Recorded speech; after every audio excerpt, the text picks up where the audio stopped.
Alrighty, here I am sitting with Christopher Willard. Um, kind of fresh out of college, but I'll start with some background. Grew up Columbus, Ohio. Played 4 years and then came back for his fifth year down at Stetson University in Florida. And yeah, is now grinding on the professional tours. Chris, how we doing? Good. Thanks for having me on. Oh well, thanks for being here. Just kind of want to start. How did you get introduced into the game of golf? Yeah, I mean, my dad and grandfather both played, um, and I played like growing up all the time, like with my dad or my grandpa. But I played a lot of other sports too. Like golf, I didn't really take seriously until I was probably a sixth grader, maybe sixth or Okay. seventh grader. I played baseball and basketball and soccer, but and then. Once I realized I wasn't tall enough to play basketball anymore, I started just taking golf more seriously and kind of played through the winter. Went inside and hit balls up in Columbus because it's cold in the winter, and then went down to Florida like once a winter, maybe over Christmas or something. But yeah, Nice. And then was there like kind of a turning point where you're like, gosh, I want to you know, first maybe play in college and then, play afterwards at the professional level? I'd say probably. I mean, my freshman year of high school, I wasn't very good. Like again, I wasn't very tall. I didn't hit the ball anywhere. Um, I was short, but my sophomore year, I grew a little bit. I started. Yeah. I didn't hit it far, but I hit it further, and I didn't even make my varsity team my freshman year. But my sophomore year, I started playing pretty good and made it out of sectionals in high school. And I was like, man, like I'm not bad. Like if I mean, this is all I do is play golf. So Right. I went to college and try to get myself out of the cold weather. So I ended up just from there on. My goal was to play Division 1 golf. Nice. And yeah, it's funny. So you really just wanted to get out of the cold, and that's kind of why Stetson was the case. Yeah, I wasn't very highly recruited coming out Okay. of high school. Even though my senior year I did play pretty well, and I think I was ranked pretty high. But yeah, I didn't have any other offers. I didn't even have. I think I had like a D3 offer, but I didn't have. That was my only Division 1 offer was to Stetson, so I Did didn't have. But it I kind of closed my recruiting really late or really early. Excuse me. I only went on one other visit to another school, but I closed my recruiting like before my senior year even started. well, that's Before I got good or better. well, that's a good feeling. Chilling your senior year of high school, Yeah. huh? All right, cool, cool, cool. And then once you got there, kind of what was the team vibe, and then how'd you fit in, and then I guess kind of how did your college trajectory go? Yeah. It obviously takes some adjusting, um, especially going to school in this like far from home or even an hour away from home. But because you're really living on your own for the first time, unless you went to like IMG or one of those schools. But Right. yeah, the team dynamic my freshman year was awesome. I think my first tournament, I think we shot a school record or close to it, which has since been shattered. I think every tournament they played this fall, but they're solid this year. Well, you left the program in a better spot, Yeah, that's huh? yeah. We had a lot of fun. I still talk to pretty much everybody that I was on the team with my freshman year almost every day. So we stayed close, and then but after my freshman year, we had a lot of transfers leave the program, which kind of stinks because I was good friends with them, and we struggled from then on. Um, but I started to get better. My sophomore year, I played okay, and then my junior year, I played decent. I think I had a couple bogey-free rounds in there, and um, in my senior year, played. I was playing really well, and then we obviously got cut short because of COVID. Right. Um, but it's more so like you learn how to play golf, and kind of in junior golf and high school golf, you kind of can just get away with being really good. But then once you start getting to the next level, like either whether it's high school to college, college to pro, like um, you learn how to play better golf. And that's what I started learning. It took me a while, but you learn where to make up shots and where not to lose shots, and started figuring that out. And then my 5th year, I only played like 3 events because we didn't play in the fall, and then I had to skip a few tournaments to play Q school for Canada. So I mean, I wasn't there a ton my 5th year, which was kind of a bummer, but overall, it was a great experience, and I'm really happy to see Stetson playing really, really well. Um, it's good to see your alma mater start succeeding. Yeah, yeah, that's exciting. Kind of throughout college, I'm sure you got stronger and started to hit the ball further. Was there any part of your game that was like, dang, I got so much better during these 4 or 5 years? Um, it's funny. I didn't start hitting the ball that far until like recently, and I still don't really hit it that far. But I actually did just have a lesson with my coach today, and we just did speed training the entire. Nice. But it is a big part of your game.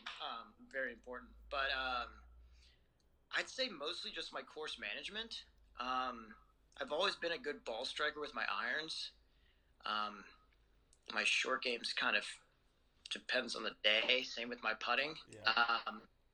But I had a good coach in college, Larry Watson, that really helped me like kind of manage where I wanted to hit the ball and where I wanted to leave it and where the miss was and what to hit off the tee, everything along those lines. I think that's the part of my game that I got a lot better at from looking at my freshman year to my senior year or my 5th year and where the gap is going.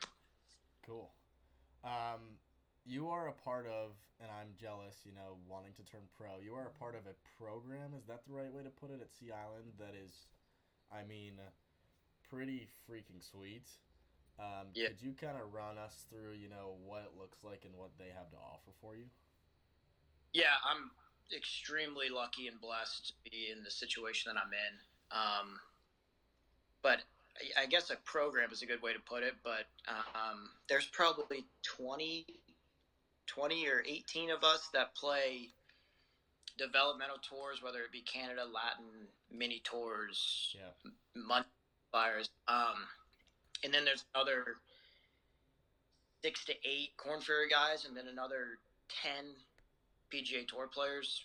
Many of them, most of them have won. A lot of them just came out of Corn Ferry and got their card. But they give us X amount of money, or we pay X amount of money a month, basically, to play and practice at debatably the best practice facility in the country. So, I mean, we don't have to pay card fees; it's included. But everything there is unbelievable. We have two trainers, Tom Hemmings and Randy Myers, who are unbelievable. Yeah. Tom is my trainer. I think he's one of the best in the country, and Randy does a great job too. His son also is Stetson Hatter. Side note. There you go. But and then there's 5 or 6 elite instructors, is what they call them, and most of them, I think they all teach tour players. So even that aren't members there, you see tour guys all the time, and it's nice to interact with them and pick their brain a little. But just seeing what they do on a daily basis kind of helps you mold your own schedule. Yeah. I think that's one of the biggest things is like, obviously there are a ton of facilities around the country that are unbelievable, but why I picked here is because there's always guys to play with, and I always want to be playing with people that are better than me, because that's what's going to make me better. Like I don't think it's going to get better beating up on the scratch handicap at your local country club, although they're probably pretty good. But playing with people who are better than you can learn so much. I've learned so much just from like their daily routine, their diet, their schedule, what they do on their days off. Because it's okay to take a day off of golf. I've learned that this year. Yeah, Sometimes it's a great point. a Yeah. day or whatever, you're not going to lose your swing. Um, but yeah, it's a great situation, and I feel like I've gotten a lot better. Obviously, I've got a long way to go to achieve my goals, but I think this is a good start. That's awesome. If you had one, little token for a high school student, maybe trying to just gain a few shots, trying to play Division One golf, is there anything you'd like to tell them?